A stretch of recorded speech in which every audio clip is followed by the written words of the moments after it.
como por exemplo dos jovens, né? Hoje um jovem ser cristão dentro de uma escola e ele expressar a fé dele, ele expressar o seu testemunho, defender o seu ponto de vista, ele corre um sério risco de ser feito de chacota, até pelos professores, né? E a gente fala isso, alguém pode se espantar, não, mas um professor jamais faria isso. E de repente a gente sabe que hoje, infelizmente, aquelas pessoas que deveriam estar entregando ali uma cultura, um ensinamento que não tem nada a ver com um político, na minha opinião, estão perseguindo ou de alguma forma trazendo constrangimento, tentando apagar a fé até das pessoas que estão dentro da escola. Eu vou pedir pro Cauã passar esse vídeo agora, a gente já sabe qual que é, tá, Cauã? Você pode passar.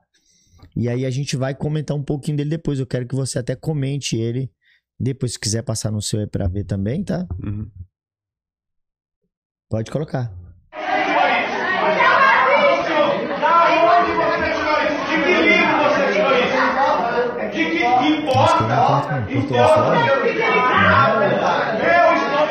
verdade. Quem está mentindo pra você é o policial imbecil que falou isso pra você, é o pastorzinho vagabundo da nossa igreja. De um professor, né? Debatendo com o aluno.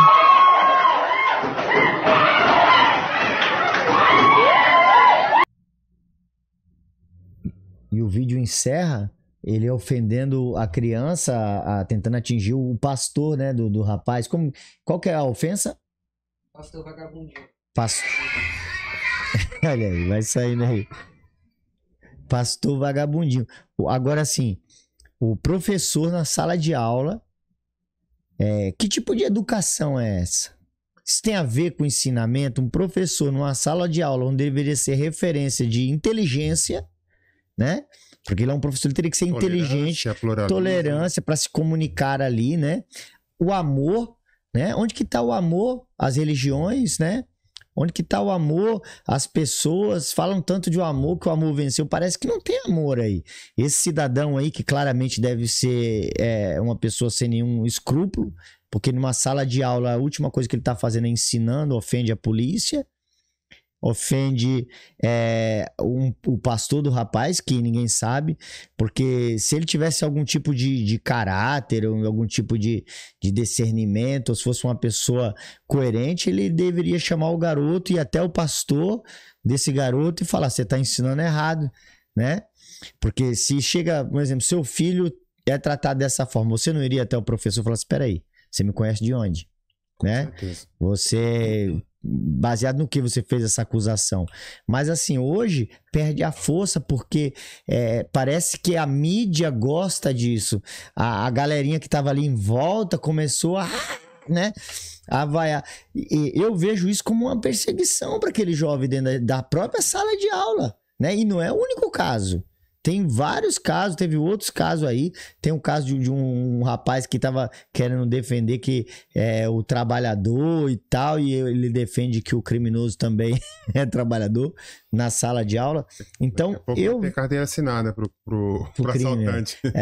Eu vejo que o evangelho ele está sendo atacado, né, de uma forma que é ignorância, porque se nas escolas houver uma doutrinação contra o evangelho, parece que todo evangélico é tolo, né? É idiota, né, acreditar isso. Você é um bobo, acredita em Deus. Então, eu não acredito que a escola deveria trazer esse tipo de conteúdo. Quando eu olho para essas coisas, eu gosto de manter informado, né? Eu gosto de estar sempre buscando informações acerca de tudo que acontece no passado, no presente, notícias que prospectam o futuro. Eu vejo que o mundo, desde que é mundo, ele tem uma ideia de poder, de domínio, de escravidão da humanidade, de concentração de poder.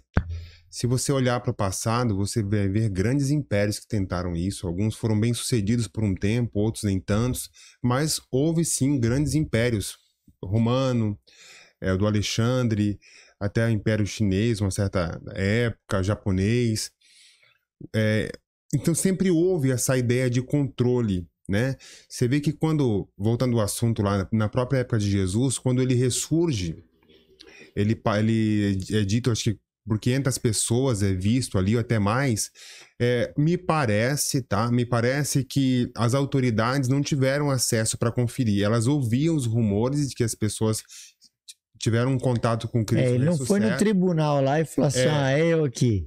Acho que até porque ele precisava um pouco mais de privacidade para passar as últimas instruções para a igreja, tal. Não era o propósito, não era, né, se expor naquele momento. O tempo de se expor já havia passado. Então, qual é a preocupação que a gente observa naqueles líderes daquela época e que se repetiu ao longo dos anos? É a ideia.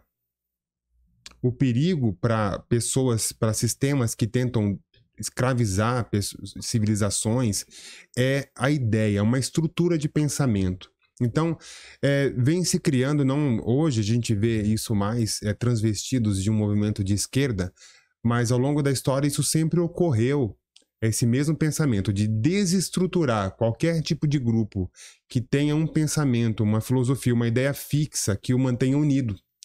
E a Bíblia, ela traz muito isso, ela traz valores, conceitos que faz com que não só o cidadão, mas a família, até mesmo quanto sociedade, se organize, se fortaleça em valores que facilitam isso para eles. Então essa ideia, ela vem sendo disseminada, isso tem se tornado cada vez mais, né, nessa ideia de destruir tudo quanto é valor, e o cristianismo traz isso, é por isso que é tão perseguido. Né? Esse sentimento de ódio que vem fluindo, que é um ódio irracional, o cara te odeia. Se você fala que é de direita, o cara te odeia simplesmente por nada. Ele não tem uma estrutura, uma ideia. Não precisa de motivo. Não precisa de motivo. Não precisa. Eu vi um vídeo esses dias também, um cara começou a quebrar uma loja no shopping. E daqui a pouco o outro se empolgou também e começou a quebrar o vidro também. Aí perguntaram pra ele por que se ele conhecia o cara, ele nem conhecia o cara. Sabe? Foi embala ali. Outro dia um amigo meu falou assim, minha mulher, ela é enfermeira. Ela foi agredida esses dias no PAN, porque lá no PAN existe uma... Como que é o nome? São critérios de atendimento, tipo verde, amarelo e vermelho. Então, eles estão mais preparados para identificar se o teu sintoma é um critério de emergência ou não. E eles fazem isso. Às vezes, não é nem quem chega primeiro. Às vezes, você chegou por último, mas o teu critério é vermelho, eles vão te atender. Pelo menos, essa é um protocolo, né? Então, o cara não gostou, porque atenderam um outro cara na frente, ele não entendia o critério, ele não era técnico no assunto, e ele se revoltou. Começou a xingar a enfermeira de tudo que é nome de baixo escalão, e começou a partir para agressividade. Do nada, um outro que estava no lado pegou uma cadeira e tacou tacou nos médicos. Meu e começou Deus. A briga, tal, e a mesma coisa, não sabia o porquê. Então o mal, ele tem esse poder irracional de disseminação contra a igreja, né? Eu acredito que tem a questão da fé, da religião, que eu acredito, né?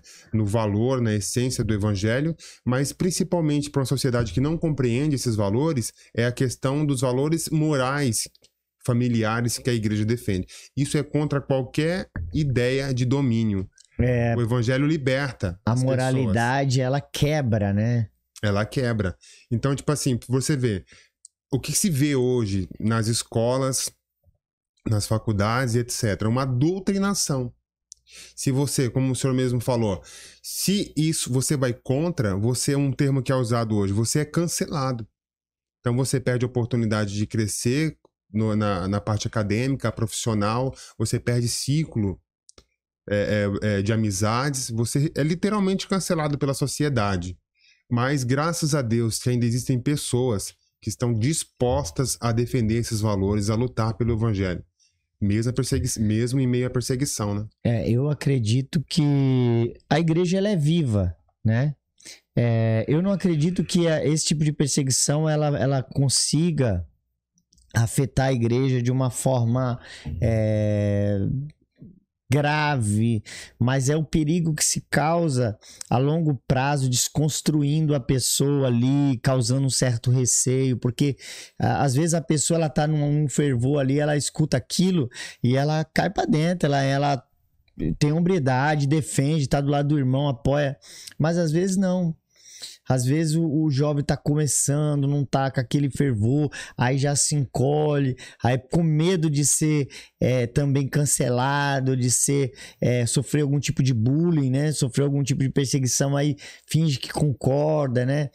Acaba aceitando. A geração Sadraque, Mesaque, Abidnego, ou Ananias, Misael e Azarias. Outro dia eu falei, né, que tem crianças, né? Que as pessoas querem depositar fé em crianças e tal. Alguém depois, não, mas tinha Sadraque, Mesaque e Abidnego, né?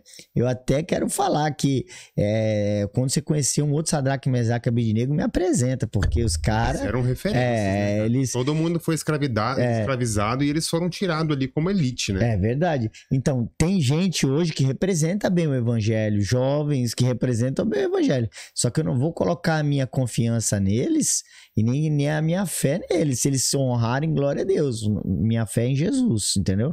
Mas assim, então às vezes impede que se cresça esses jovens assim. Eu lembro quando...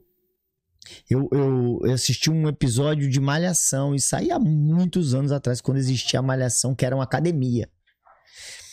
Quando eu vi uma fala ali, eu falei, isso é perigoso. Porque eles estão querendo introduzir na cabeça dos adolescentes. Isso já lá naquela época.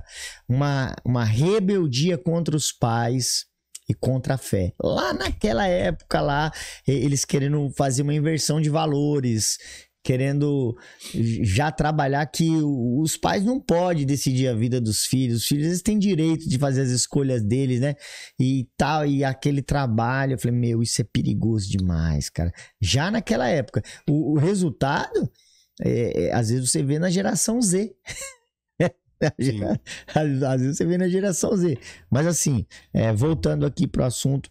Gente, nós estamos falando sobre perseguição. Aconteceu algo terrível, na minha opinião, terrível. Um professor com o mínimo de educação, eu acho que nem o mínimo ele não tem, infelizmente. Ele humilhando um garoto e ofendendo o pastor e ofendendo a polícia e tal, e falando que ele tem a verdade, que a verdade tá do lado dele. Esse negócio é complicado, né? A pessoa grita, quer ganhar no grito, né? É complicado.